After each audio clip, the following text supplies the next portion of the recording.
That's the truth of it. I've lost my life here. It can't be. But it is. Can you imagine lying on your deathbed and in that moment realizing that you have wasted your finite time on this earth? That you have taken the precious gift of life with all of its endless possibilities and thrown it down the drain? Well, in Leo Tolstoy's The Death of Ivan Ilyich, he presents a man who has done just that. And it is a brilliant cautionary tale for us all. The book follows a successful middle-aged man who has done everything that society deems proper for a happy existence. Yet he finds himself miserable, staring at death with a heart full of regrets and a life that he never truly lived.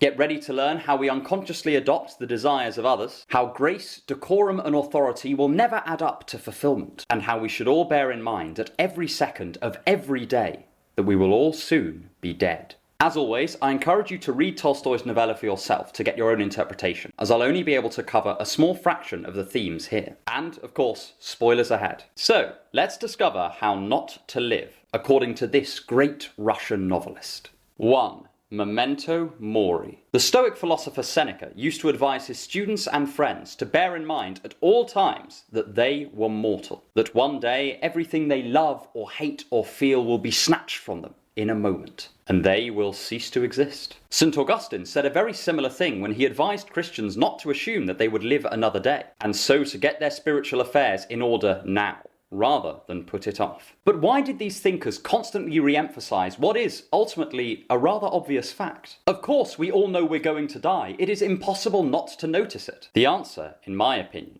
is that there is a big difference between knowing something cognitively and fully recognizing what it entails. In other words, for many of us, our mortality has simply not sunk in yet. And this comes across perfectly in Tolstoy's story. When Ivan Ilyich falls ill, everyone seems to know that he is dying, but they don't really recognize it. They try to skirt around the fact by proclaiming that he will almost certainly recover, or that he is in fact just a bit ill. Whenever he tries to bring up his imminent death in conversation, people quickly shut him down and encourage him to move on to less existentially terrifying topics. This even extends to his friends after his death, who are loath to visit his body because of the message it represents. It makes them look death in the eye and know that there is nothing protecting them from non-existence. Everyone would rather just carry on in the tacit assumption that they are somehow immortal. The most prominent example of death denial is Ivan Ilyich himself, who knows he's dying for a long time before he fully accepts it. And in that moment, he has a complete meltdown. He cries out that while he always knew that men are mortal, he never could truly picture death happening to him. For that matter, no one he knew could either. They all dutifully nodded their heads and said, "Of course, one day I will die." But emotionally, none of them had really felt this. On some level, they recognized that they were men, but on a much deeper one, they acted as if they were immortal. And so when death is knocking at Ivan Ilyich's door, he is just as terrified as if he'd never even heard of the concept of mortality. In his own words, "It can't be me having to die. That would be too horrible." Taken on its face, this statement makes no sense. Like anyone else, Ivan Ilyich was well aware that everyone is going to die. But I think he gives voice to an attitude that many of us have without even knowing it. That we think we're going to die only in the theoretical way that we recognize the mathematical existence of infinity, or the fact that the sun is going to explode in 6 billion years. We only recognize it in theory, rather than something that is true of us, relevant to us, and has implications on how we should live our lives. It is difficult to fully put this distinction into words, but I think many of you will recognize what I'm talking about. We often admit our mortality, but for many of us this knowledge is only ever skin deep. And this makes a lot of sense. Ernest Becker once famously argued that humans find it almost impossible to truly accept and be at peace with their own mortality. This is what causes us to find symbolic deathlessness through great deeds or construct legends of everlasting life. The oldest known literary work, the Epic of Gilgamesh, even has an immortality quest and explores how foolish it would be. But Tolstoy highlights a far more commonplace and relatable way that someone can deny their own death, by never thinking about it for long enough to let it become real. Just as we are unlikely to understand a complex mathematical theorem or a great work of literature by only thinking about it for a few minutes, something as existentially significant as death might only be truly understood through prolonged reflection, so that its existence is not only accepted on the surface, but fully internalized. So perhaps we should all listen to Seneca and remind ourselves frequently that one day we will be dead. But But why should we bother? What do we have to gain by reminding ourselves that we are mortal? According to Tolstoy, it will give us the urgency we need not to fritter away our lives on meaningless trivialities. And that is just what we shall move on to next. If you want to help me make more videos like these, then consider subscribing to either my email list or my Patreon. The links are in the description. 2. Social roles and societal lies. The Danish thinker and the man consistently voted the best-looking philosopher in history, Søren Kierkegaard, used to talk of the pull that we feel towards the crowd. His idea was that humans were constantly in a struggle to embrace what was authentically us, against the pressure and comfort of what other people want us to do. Many years later, René Girard would coin the term mimetic desire to describe those desires we have that are not truly our own but are instead inherited from other people. These wishes can often take the form of a well-established societal role. We can alleviate some existential angst about our place in a world by slotting into a ready-made position, viewing this as the right and proper thing to do. I remember at my school there was a huge population of second-generation immigrants from India, and many of them faced immense parental pressure to become doctors or engineers. As a result, many of them are now very unhappy doctors and engineers. But you won't have to go far to see examples of this in your own life, and Tolstoy thinks that following this path will eventually lead to misery. Throughout the novella, the guiding star of Ivan Ilyich's actions is what is considered decorum in high Russian society. He is unconcerned with morality or philosophy or even what he truly wants. He instead spends his entire life asking what the proper and decent thing to do is, and then doing it, without a second thought to anything else. Unlike many of the other cautionary tales I cover on this channel, Ivan Ilyich is by no means an egoist. If anything, he is the complete opposite. He rarely cares what he desires. As far as he is concerned, his wishes and what is deemed societally decorous are one and the same. This pushes him to pursue money, marry a woman he doesn't really love, and perform his legal work admirably and judiciously. Like any good society man, his job became his North Star, and he would much prefer that his family appeared harmonious, rather than it was actually happy. For a while, this works very well for him. While he is strolling through his life, unconscious of his own mortality and able to excel at work, he really enjoys himself. He even finds some brief harmony in his tumultuous marriage when he's able to provide the family a generous income of over 5,000 rubles. And he takes great pleasure in decorating his house in only the most elegant and well-to-do fashion. But his fatal illness soon spells the end for this happy delusion. Suddenly, he is no longer able to work with such skill, and this is duly noted by his colleagues, who are in disbelief that someone with previously so great abilities has been brought this low. His wife makes a big fuss of how much she is taking care of him, but she also harbours a quiet resentment that he's no longer able to fulfill his end of the marriage bargain. I'm sure that anyone who has been disabled or had a long-term illness can relate to this experience. The fragile role that gave Ivan Ilyich's life a semblance of meaning was now gone, and it is no wonder that he falls into despair. But in fact, it is even worse than that, because Ivan Ilyich not only realizes that he has lost his old life, but also that it was not even worth having in the first place. Reflecting in his sickbed, he remarks that he has lived a lie, and that his whole existence has always been full to the brim with dishonesty. From his own refusal to admit his mortality, to the lies of his family that everything would be fine, to his wife, whose every move to support him is only in service to her own self-image, Ivan Ilyich realizes his life is devoid of truth. Worst of all, he perceives his sorry situation to be woefully unjust. From his perspective, he has done everything right. He has got a good job. He has married a socially acceptable wife. He was paying for the education of his 2 adequately sensible children. He has performed every action that society demanded of him, and in return he was promised fulfillment. But fulfillment never came. He realizes he has been sold the biggest lie of all, that his deal with decorum was a two-way bargain, when in actuality there was no chance of it ever granting him the meaning that would make his life worthwhile. It is this that makes him despair most of all. He is not only about to die, but he has been betrayed by that which he trusted most, the well-trodden path of his societal role. And understanding this is key to getting to grips with Tolstoy's book, because it is this dogged commitment to decorum which gives birth to the other major issue in our protagonist's life, his separation, both from other people, but also from himself.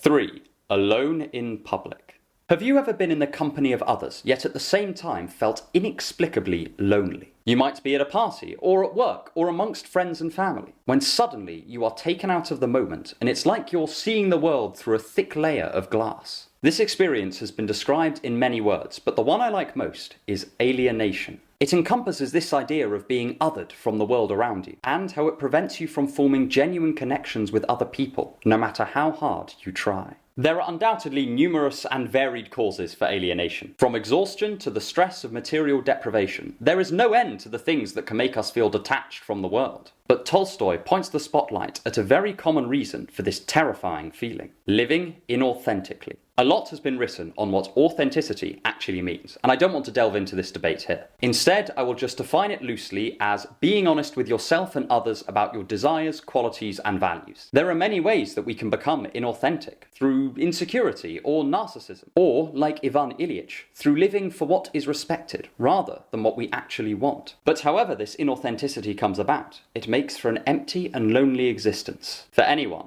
unfortunate enough to fall into its trap. It's worth noting that throughout the book, we rarely see Ivan Ilyich alone with someone else. There is normally some third person in the room regulating the discussion, whether it is him mainly seeing doctors with his wife present, or only seeing his friends in groups. Our protagonist is so rarely left by himself with just one other person, never getting the opportunity to forge genuine one-on-one bonds. Even when it is just him and his wife, it is almost as if there is an imagined observer of propriety watching their every move. It may only be the two of them physically in the room, but they are both so preoccupied with what it is proper to do that they may as well have the whole of Russia watching. The dishonesty and inauthenticity that pervades Ivan Ilyich's life has seeped into almost every one of his relationships, and it conjures up a permanent third party that examines his every move. If anyone here is a fan of Kafka, you will recognise this theme in many of his stories as well. This alienation forms a knot of resentment and anger in the heart of Ivan Ilyich. He begins to look at his wife with derision and hatred, forgetting that he chose to be with her, and instead only seeing all the lies in his life condensed into a single person. Someone who, upon his death, doesn't even mourn much, and instead immediately turns her attention to making as much money from his demise as possible. His friendships are much the same, with each of his close colleagues not seeming to miss their old companion,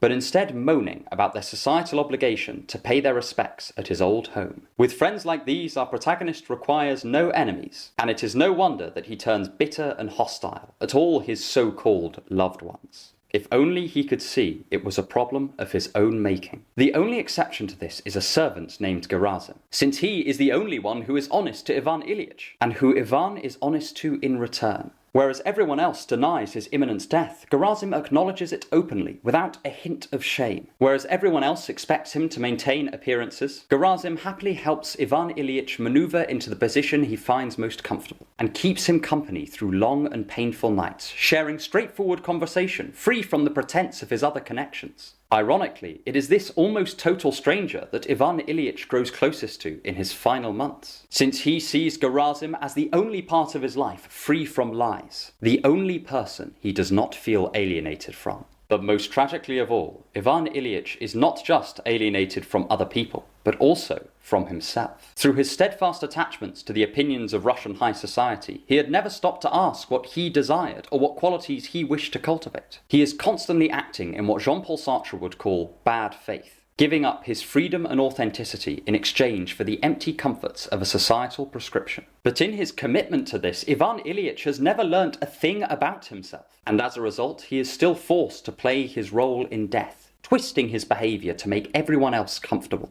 rather than saying what he truly feels, that he is a scared, lonely man, dreading the kiss of non-existence. Having never truly lived his own life, he now cannot even die his own death.